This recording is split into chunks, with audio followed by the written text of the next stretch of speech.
All right, this is part 2 of our lesson on graphing rational functions. We're picking up with number 6 right here. All right, number 6. Guys, we got to watch out for number 6 a little bit because a normal rational function is just a simple fraction. Okay, so let me switch screens for a second. Usually when we talk about a rational function, we're talking about a function that can be expressed as the ratio of two other functions. So I could have n of x up here and d of x down here. So there's some type of a polynomial in the numerator and a polynomial in the denominator, and that's it. Okay? And that's what we would have here if it was just 1 over x plus 2. Okay, that would be a nice rational function. 1 over x plus 2. So 1 would be like n of x, and x plus 2 would be like d of x. Now this is important because when we talk about all these rules and, oh, what's the degree, and if the degree of the numerator is less, then the asymptote is y equals 0. All of this is for rational functions, okay? Just a polynomial over a polynomial. But for this problem, wait, not that problem. For this problem, we have this extra number added on, okay? So I really want you to see it as like this extra number because, so we had a rational function and all those rules that we talk about. Why is this so small? Okay. But then we're adding 5 onto it. Sorry, we're adding 2 onto it.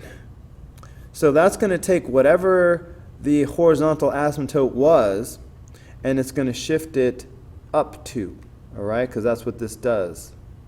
All right, this is a translation. All right, so let's talk about what the horizontal asymptote would have been if it hadn't been for the plus 2. Okay. Now, the horizontal asymptote, we use those rules. Look at the degree. The degree of the numerator here is 0, okay, because it has no x's. The degree of the denominator is 1. So that means we're in that situation where the degree of the numerator is less than the degree of the denominator. And what did we decide? Well, if the degree of the numerator is less, then y equals 0 is the asymptote, okay, which would mean if we did not have this plus 2 on the end, all right, if it was just 1 over x plus 2, then we would have y equals 0 would be our horizontal asymptote, like this. But because we do have this plus 2 on the end, this has the effect of taking the original function and shifting it up 2. So that is going to move this asymptote, which would have been at 0, and it's going to move it up 2 like this. All right, so please understand that when you have a graph like this with something added on the end, that's going to be a vertical shift. And so you can use your little rules to figure out what the horizontal asymptote is. But once you have that horizontal asymptote figured out, you better shift it according to this number on the end. All right? All right. So the horizontal asymptote is not 0 like it would have been. It's actually 2. So go ahead and file that under, and we don't just put 2, we put y equals 2 for the horizontal asymptote. What about the vertical asymptote? Well, okay, if there were no 2 on the end at all, we would get the vertical asymptote by setting x plus 2 equals to 0. Okay, and then we would subtract 2, and that would give us x equals negative 2. So we would have this vertical asymptote at negative 2. Like this, okay? Now, because we have this plus 2 on the end, all right, everything's going to be shifted up 2.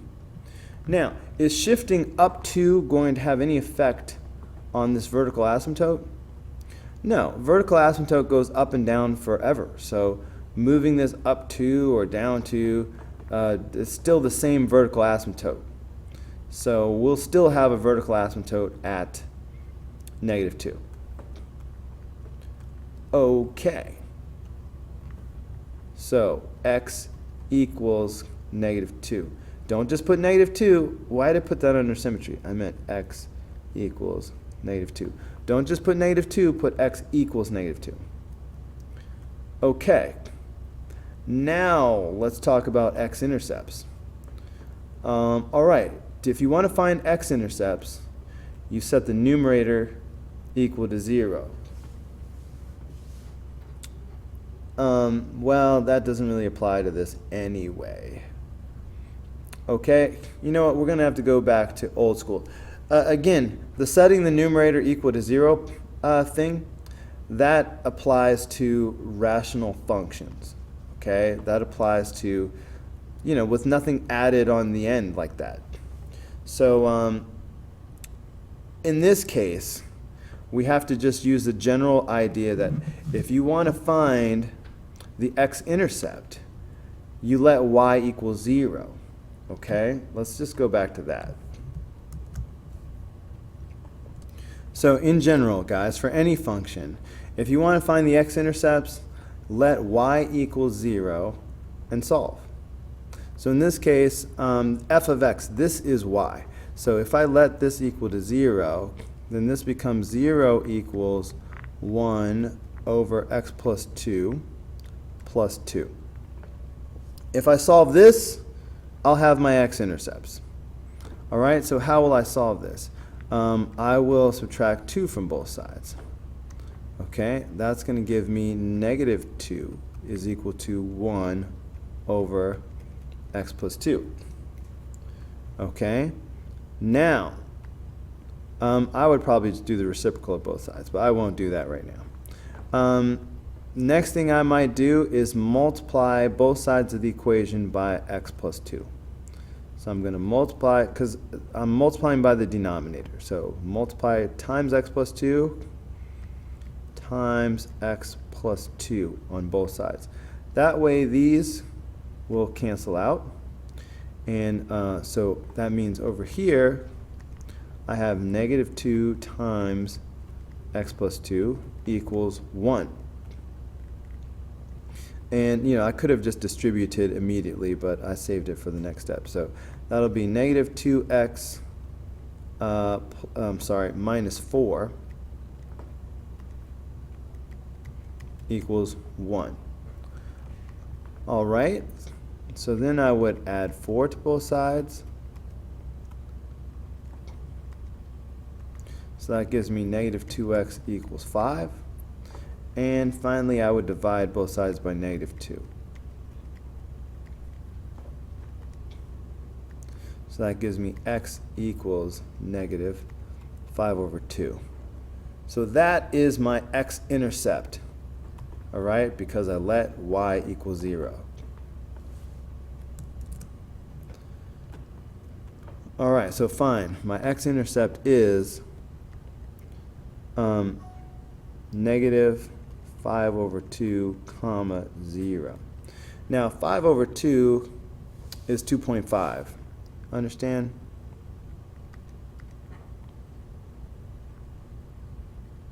What's going on here? Okay, so -5 over 2. All right, -5 over 2 is -2.5. So I did that so I could graph it easily. So -2.5 comma 0. So here's -2.5 would be right here. So there's my x-intercept. All right, how about y-intercepts? Or y-intercept. To find the y-intercept, you simply let x equal 0 and solve.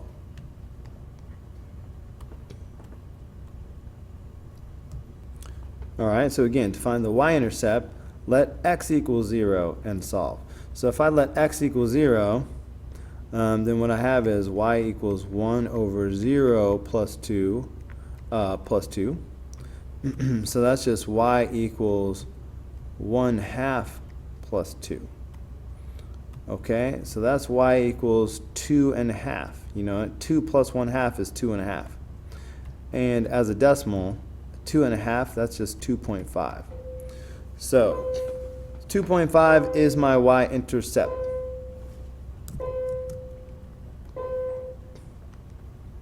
Alright, so here's 2, so 2.5, there's my y-intercept. Okay, so that means 0, comma 2.5. Alright, now let's graph some more points.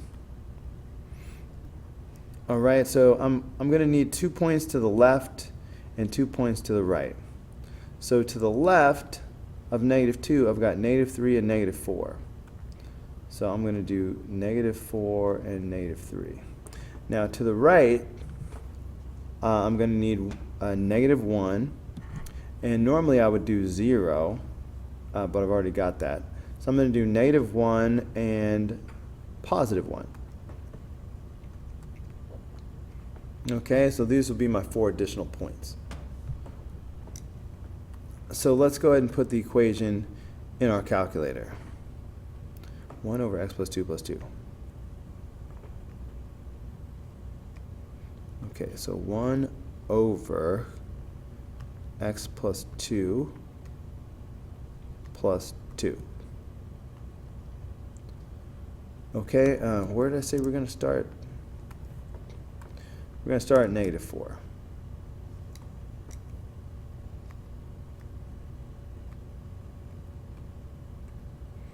All right, so at -4, we have 3 over 2. That's 1.5.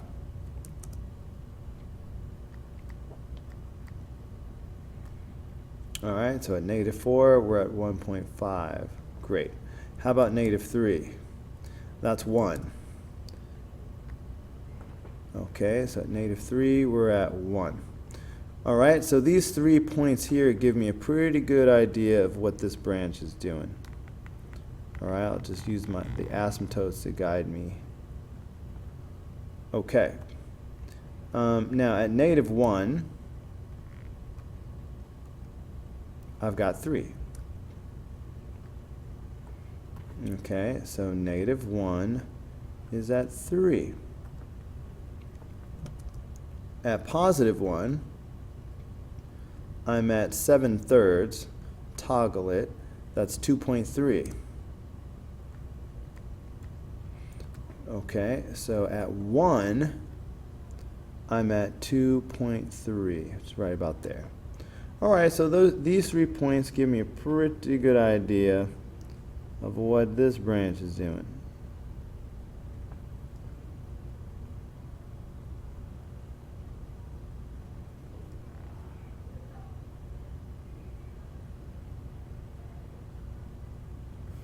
Okay, so your graph should look something like this. Symmetry. Do we have symmetry this time? Nope, still neither symmetry. It's trying to be odd, except for the center of rotation is not the origin. So it is neither. Alright, so that is it for problem number 6. I'm going to squeeze problem number 8 onto this video, even though the video will be a little long. Okay, let's start by finding the vertical asymptotes. To find the vertical asymptotes, we set the denominator equal to 0 and solve. Okay, so what do we got? X squared minus 9.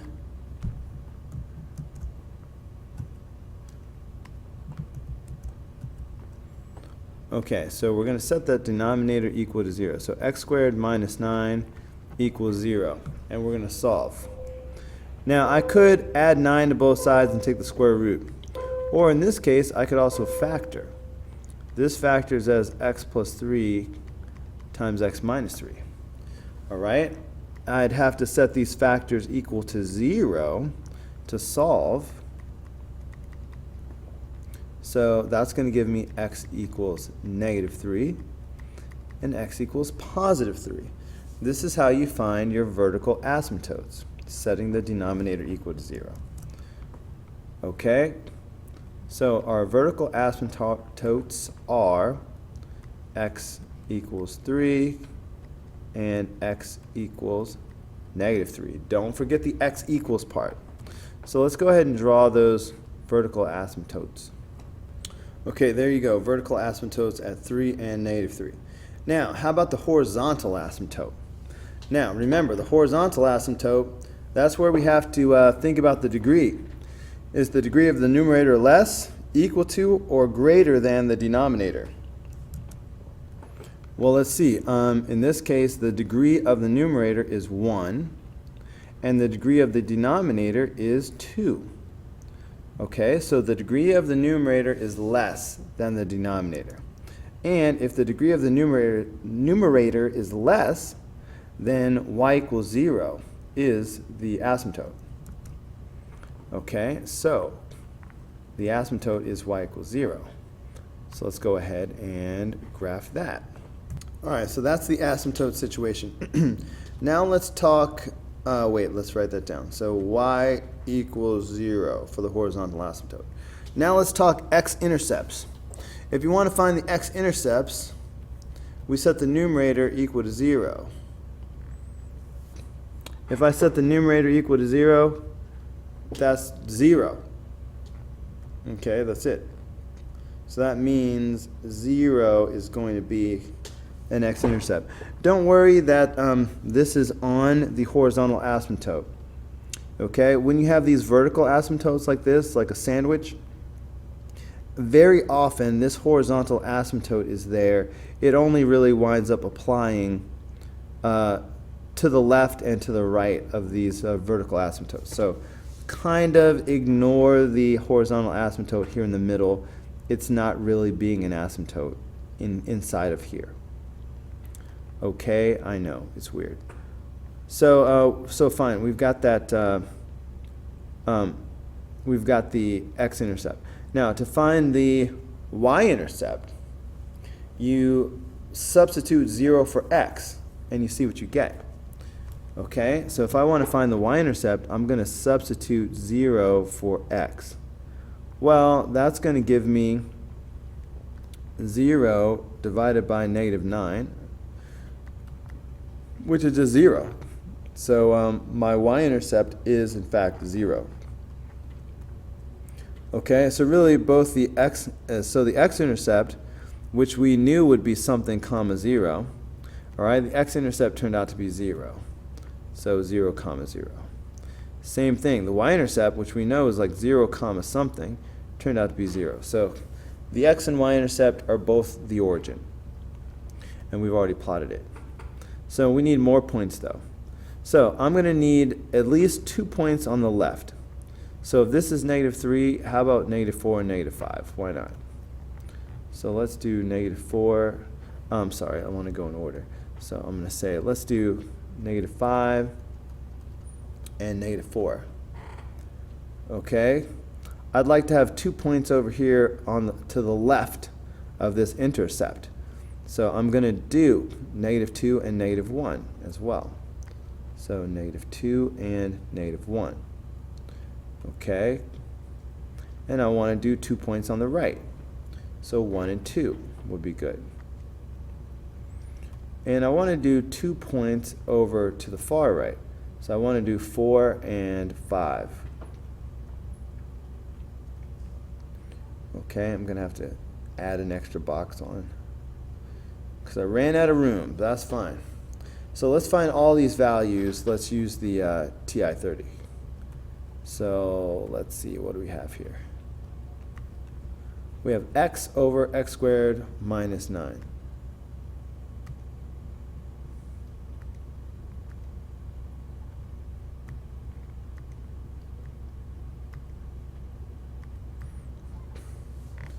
All right, let's take a look.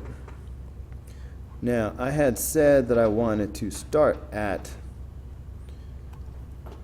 -5, so let's do that.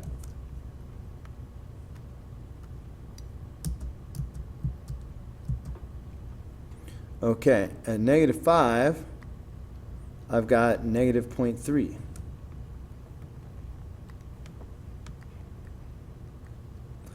Negative 4, I've got negative 0.6. Negative 2. At negative 2, I've got 0.4. Positive 0.4. How about negative 1? Well, that's 1/8. So that's 0.125. Whoops. All right, I'm just going to write 0.1 instead of 0.125. How about at 1? Well, that's negative 1/8. Okay, so that'll be negative 0.125. So negative 0.1. How about at 2? That's negative 2/5, which of course is negative 0.4. All right, how about positive 4? 4 over 7, that's 0.6. And at 5, I'm betting it's going to be positive 0.3. Oh, I forgot to toggle it. Oh, look at that, positive 0.3, just like I thought. Okay, so there's a lot of symmetry going on, just on opposite signs. So let's go ahead and graph these points. I'm just going to graph a few, then I'll graph the rest off camera so the video doesn't get too much longer.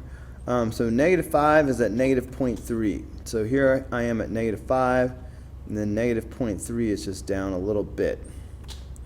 Okay, at negative 4, I'm at negative 0.6. So negative 4, negative 0.6 is a little lower than halfway. Negative 2, I'm at positive 0.4. So 0.5 would be in the middle, so just below that. Negative 1, I'm at positive 0.1. Okay, negative 1.1 is just barely above the line. At positive 1, I'm at negative 0.1. Just barely below the line. All right, at 2, I'm at negative 0.4. All right, that's almost half a square down. At 4, I'm at positive 0.6. All right, that's a little bit more than half. And at 5, I'm at 0.3. So at 5, I'm at 0.3, a little bit lower. I had said I wasn't going to plot them all, but then I just got carried away. So looking at these points, I have to decide what's going on in each one of these branches. Okay, because of these two, and it's got to approach the asymptotes, then I know it's going to be something basically like this. Okay, now be careful in here. See how it touches the x-axis, right? So clearly this asymptote is not behaving as an asymptote in the middle part. It is here on the ends. But in here, I'm going to start from here and then just approach this vertical asymptote because clearly it's above, so there you go. Wow, that was a horrible line. Let me try one more time. Maybe if I do it from above, maybe like this. It's slightly better.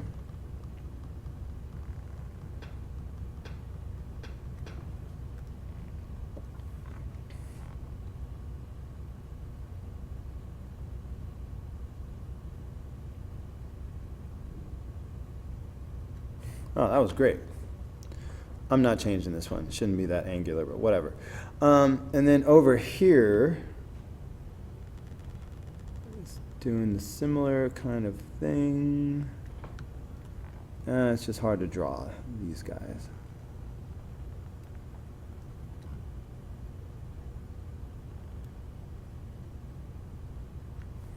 All right, so your graph should look something like this. It's pretty good. And, oh, symmetry. Does this have any kind of symmetry? Yes, it does. This has that rotational symmetry around the origin. That makes this odd. If I turn this upside down, these two branches would switch places, but it would look identical. Okay, so this has odd symmetry. Okay, that is plenty long for this video. All right, so I'm going to stop the video here, and we will pick up the third and final part of this lesson with number 10 and 12. See you on the next video.